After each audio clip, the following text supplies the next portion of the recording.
आज हम आधुनिक भारत के इतिहास के अंतर्गत भारतीय राष्ट्रीय आंदोलन का संक्षिप्त परिचय हासिल करेंगे। साथ ही साथ ये जानेंगे भारतीय राष्ट्रीय आंदोलन की नींव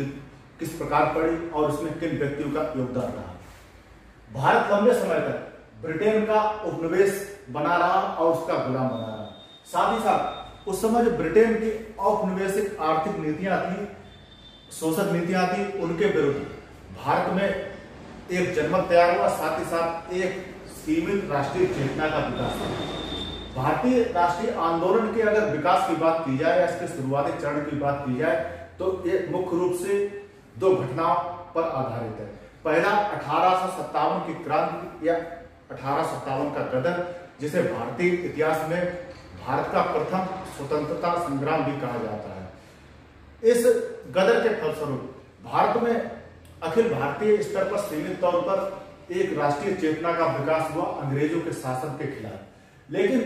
मुख्य रूप से भारतीय राष्ट्रीय आंदोलन की नींव 1885 में पड़ी, जब भारतीय राष्ट्रीय कांग्रेस का गठन हुआ। और भारतीय राष्ट्रीय कांग्रेस के गठन में मुख्य रूप से एक अंग्रेज उदारवादी और बुद्धिजीवी अधिकारी ह्यूम का हाथ था या उसकी भूमिका थी। साथ ही साथ लॉर्ड डफरिन या वायसराय लॉर्ड डफरिन का अप्रत्यक्ष रूप से भारतीय राष्ट्रीय कांग्रेस के गठन में भूमिका थी, क्योंकि ऐसा इतिहासकारों में मत है या माना जाता है कि ब्रिटिश सत्ता को यह खुफिया जानकारी मिल गई थी कि भारत में 1857 के बाद एक संगठित और तीव्र विद्रोह प्रारंभ होने की प्रबल संभावना है। इसलिए उन्होंने एक अखिल भारतीय स्तर पर एक ऐसे संगठन के गठन होने में अप्रत्यक्ष भूमिका निभाई ब्रिटिश शासकों ने, जिससे जो भारतीयों का असंतोष है उस संगठन के माध्यम से भाषणों के रूप में या मौखिक रूप से निकल सके और भारत में किसी भी ब्रिटिश सरकार के विरुद्ध कोई आंदोलन ना पनप सके। इसके बाद अगर इसके शुरुआती नेतृत्व की बात की जाए भारतीय राष्ट्रीय आंदोलन की, तो इसमें जो नेतृत्व किया मुख्य रूप से शुरुआत में जो कांग्रेस के गठन में जो उदारवादी प्रकृति के व्यक्ति थे या बुद्धिजीवी व्यक्ति थे, वो मध्यम और उच्च वर्ग के पढ़े लिखे बुद्धिजीवी शिक्षित व्यक्ति थे। इनमें डॉक्टर, वकील, अध्यापक और इंजीनियर जैसे ख्याति लब्ध व्यक्ति थे और इन लोगों ने भारतीय राष्ट्रीय कांग्रेस के गठन में प्रमुख भूमिका निभाई। इसके साथ साथ जो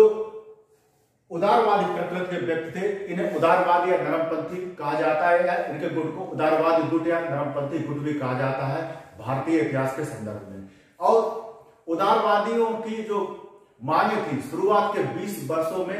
1850 से लेकर 1905 तक एक उदारवादी प्रकृति की थी और इन्होंने ब्रिटिश सत्ता को सीधे तौर पर चुनौती नहीं पेश की। उन्होंने अपनी मांगों को भाषणों, प्रतिवेदनों और समाचार पत्रों के माध्यम से ब्रिटिश सत्ता के समक्ष रखा और भारतीय जो जनता की परेशानियां थी उनको केवल मांगों के रूप में ही रखा और मौखिक या लिखित रूप में ही प्रस्तुत किया ब्रिटिश सत्ता के समक्ष। और साथ ही साथ वो ब्रिटिश सत्ता के प्रति वफादार थे, निष्ठावान भी थे और वह यह मान के चलते थे कि भारत में जो भ्रष्ट और निरंकुश नौकरशाही है या ब्रिटिश नौकरशाही है वो भारतीयों की मांगों के प्रति संवेदनशील नहीं है। इसलिए ब्रिटिश सत्ता को ऐसी नौकरशाही में सुधार लाके भारतीयों की मांगों को जानना चाहिए या उन्हें मानना चाहिए, उनसे परिचित होना चाहिए, जिससे भारतीयों का दुख दूर हो सके और उनके कष्ट दूर हो सके। इसके अंतर्गत जो कांग्रेस की नीतियां थी आरंभिक वर्षों में अत्यधिक उदारवादी थी और इनकी जो उदारवादियों की जो कार्य प्रणाली थी वो एक प्रकार की नरमपंथी मांगों के आधार पर थी। और जो इनकी जो कार्य प्रणाली थी वो दादा भाई नौरोजी की इस वक्तव्य में स्पष्ट होती है। उन्होंने एक कांग्रेस के अधिवेशन में ये बताया था कि हम ब्रिटेन की प्रजा हैं और हमें अपने हक की मांग कर सकते हैं। और साथ ही साथ उन्होंने ये कहा अगर हमें ब्रिटेन की निरंकुश सत्ता के तहत यूरोप की सर्वश्रेष्ठ लोकतांत्रिक परंपराएं हैं उनसे हमें वंचित किया जाता है तो हमें ऐसी ब्रिटेन की सत्ता या निरंकुश सत्ता के अंतर्गत रहने का क्या है। और साथ ही साथ उन्होंने ये बताया को देखा जाए तो उदारवादियों की मांगों को मुख्य रूप से 3 भागों में बांटा जा सकता है। उदारवादियों की संवैधानिक मांगे, उदारवादियों की प्रशासनिक मांगे और उदारवादियों की आर्थिक मांगे। अगर उदारवादियों की संवैधानिक मांगों के अंतर्गत देखा जाए तो इन्होंने इन मांगों के अंतर्गत रखा कि जो ब्रिटेन की जो या ब्रिटिश शासन के अंतर्गत जो भारत है उसकी जो विधायिकाएं हैं उन्हें भारतीयों की वृत्ति की जाए और वायसराय की कार्यकारी परिषद में 2 भारतीयों की नियुक्ति की जाए। साथ ही साथ ब्रिटिश साम्राज्य के अधीन जो कनाडा और ऑस्ट्रेलिया जैसे जो ब्रिटिश उपनिवेश हैं उन उपनिवेशों की तरह ही भारत में एक स्थानीय स्वशासन प्रणाली को लागू किया जाए। इसके बाद उदारवादियों की जो प्रशासनिक मांगे आती हैं उनकी मांग के अंतर्गत इन्होंने लोक सेवा में भारतीय और यूरोपियों के लिए समान योग्यताएं और शर्तों को रखने की मांग की। साथ ही साथ लोक सेवाओं के भारतीयकरण की भी मांग की और इसके अलावा इन्होंने आर्म्स एक्ट को समाप्त करने की मांग की और भारतीयों को उनकी सुरक्षा के लिए हथियार रखने की भी छूट देने की मांग की। इसके बाद इन्होंने नागरिकों की रक्षा और उनके मूल अधिकारों की रक्षा करने की मांग की और नागरिकों को अभिव्यक्ति की स्वतंत्रता देने की मांग की और साथ ही साथ देश को अकाल से बचाने के लिए सिंचाई योजनाएं लागू करने की मांग की और साथ ही साथ प्राथमिक और उच्च शिक्षा के लिए अलग से बजट के प्रावधान करने की मांग की। अगर उदारवादियों की आर्थिक मांगों की बात की जाए तो इन्होंने सैन्य व्यय में कटौती करने की मांग की और इन्होंने भारतीय उद्योगों के संरक्षण के लिए एक आर्थिक नीति बनाने की मांग की और भेदभावपूर्ण जो भारत के जो वस्तुएं थी उन पर भेदभावपूर्ण आयात और निर्यात जो भू राजस्व को कम करने और भू राजस्व या लगान को कम करने की मांग की और साथ ही साथ नमक कर को समाप्त करने की मांग की और कृषि और बैंकों के विकास की मांग की। इसके बाद अगर उदारवादियों कार्यों का मूल्यांकन की बात की जाए तो उदारवादियों के कार्यों का मूल्यांकन उनकी सफलता और असफलता के आधार पर ना होकर उनके उद्देश्यों के आधार पर उनके कार्यों का मूल्यांकन किया जाता है। अगर उदारवादियों की जो राजनीतिक जो मांगे थी वो देखने में भले ही साधारण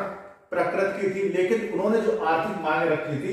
वो एक प्रकार की ब्रिटिश विरोधी थी और वो उग्र मांगे थी और इन्होंने ब्रिटिश उपनिवेशवादी जो शोषक आर्थिक नीतियां थी उनका पर्दाफाश किया जनता के सामने और साथ ही साथ उदारवादियों के योगदान के फलस्वरूप ही कांग्रेस एक अखिल भारतीय संस्था बन गई और उदारवादी जो मांग थी वो एक प्रकार की धर्मनिरपेक्ष प्रकृति की मांग थी और कांग्रेस एक धर्मनिरपेक्ष संगठन के रूप में सामने आया और कांग्रेस एक राजनीतिक संगठन बन गया अखिल भारतीय स्तर पर और कांग्रेस ने अपनी मांगों को धर्म से संबंधित मामलों को छोड़कर जीवन के जो सभी क्षेत्र थे जिनमें भारतीयों के हित निहित थे उन हितों को अपने कार्यक्रमों और मांगों में सम्मिलित किया। लेकिन जो समाज सुधार के मुद्दे थे उनको उदारवादी या कांग्रेस संगठन सम्मिलित नहीं कर पाया या उनसे संबंधित जो मुद्दे या मांग थे उनको नहीं उठा पाया क्योंकि उदारवादियों का यह मानना था कि भारतीय जनता धार्मिक मामलों में अत्यधिक रूढ़वादी है, साथ ही साथ वह निरक्षर भी है। इसके बाद उदारवादियों या कांग्रेस के जो आरंभिक बुद्धिजीवी वर्ग थे उनके प्रयासों का ही प्रतिफल था कि 1892 में भारत शासन अधिनियम पारित हुआ और साथ ही साथ दादा भाई नौरोजी ने भारत को स्वशासन दिए जाने पर भी लगातार बल दिया। लेकिन उदारवादियों के ये प्रयास संतोषजनक नहीं थे इनके मामले, लेकिन फिर भी इन्होंने सीमित प्रयासों के माध्यम से भारत में एक राष्ट्रीय आंदोलन की मजबूत नींव रखी। इसके बाद उदारवादियों के चरण यानी काल के बाद 1905 के बाद उग्रवादियों का काल आता है या गर्मपंथियों का काल आता है, वो आगे वाले वीडियो में देखेंगे।